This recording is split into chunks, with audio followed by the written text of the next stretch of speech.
Good maple morning, you guys, and thanks for clicking on another Mr. Maple show. Please like, subscribe, and share this with all of your gardening friends. That's the best way to help our channel grow. And for those of you that don't know who I am, I'm Wesley. I'm kind of like a production manager here at Mr. Maple, so I get to spend a lot of time in the greenhouses. We've started this top 5 of the week trend, so y'all have asked for it, so we're going to get into my top 5 of this week. And starting off, we've got Whatanong. And Whatanong is a really nice green lace leaf for the most part. It does leaf out with a nice red that fades to a pink in the summer. And fall color, you'll get some really nice oranges, reds as well. The growth habit of this is you're going to get 6 feet or so by 8 feet in 20 years. So this is a pretty slow grower. Y'all know me. Well, for the ones that do, I'm more of the dwarfier container gardener. So this is a really good container. Was found up in New Jersey, I believe, but it's proven itself to be a really good grower in cold and hot conditions. So even down south, it'll take that heat.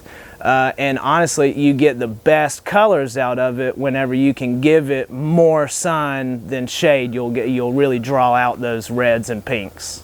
All right, moving right along with the top 5. Number 2 right here is Jermaines gyration. And honestly, this is probably one of my favorite green lace leaves. Out of the lace leaves, this is probably going to give you the biggest leaf out of all of those lace leaves, and it does leaf out in that same kind of nice bright green that fades to really bright yellows and oranges in the fall.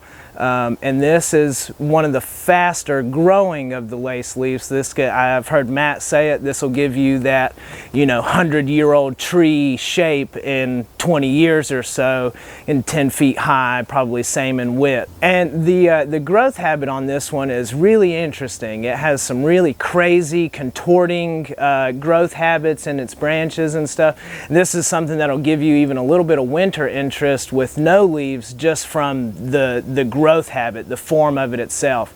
And from that, it can also be listed sometimes as contorta, but its real name is Jermaines gyration. And this is an excellent cultivar. All right, next up in this week's top 5, I have Akita yatsabusa. And Akita is a prefecture in Japan, while yatsabusa, of course, means dwarf. And this one is extremely dwarfy. You're talking 3 to 4 feet in 10 years. It goes a really nice, bright, fiery red in the fall. It's great for container gardening, and this is one that I personally have as well. And this is just a really great slow grower. And one of my favorite things, honestly, about the Akita is its small leaf. These are really, really tiny leaves. And in the summer flush, it'll flush out with a nice bright green with almost like a red border. So it kind of gives you that little splash of color in the summer as well. So up next, number 4 I have right here is Rhode Island Red. And Rhode Island Red is basically just a dwarf form of bloodgood. Leaves out that nice bright red, goes a really nice fiery red in the fall.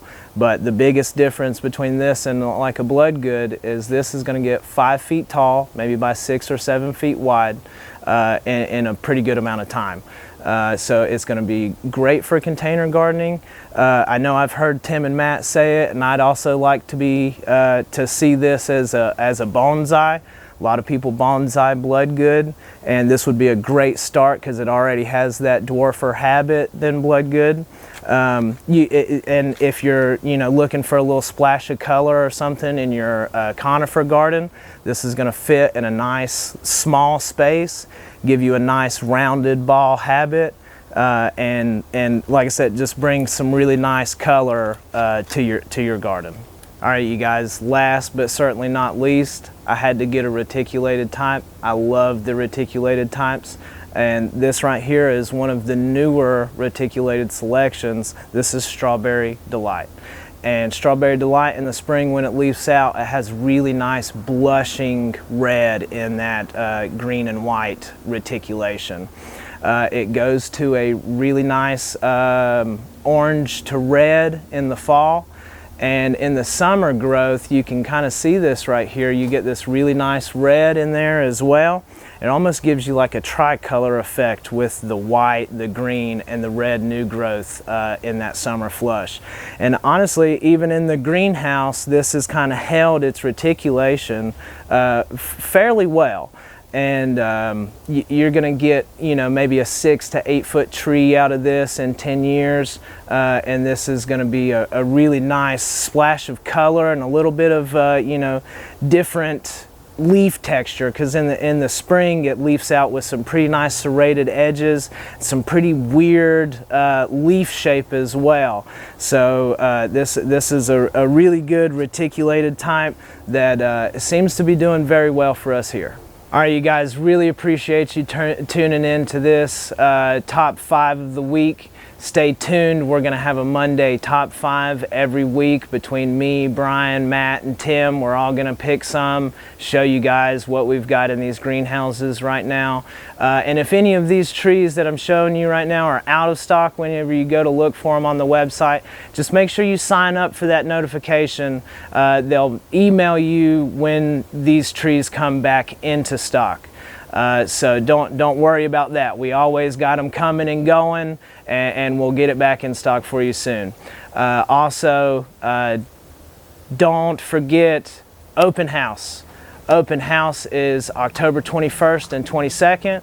We're doing 8 to 4 the 21st and 8 to 12 that Saturday the 22nd. Come and find me. I'll help you find the good stuff. And appreciate it, you guys. Have a good day.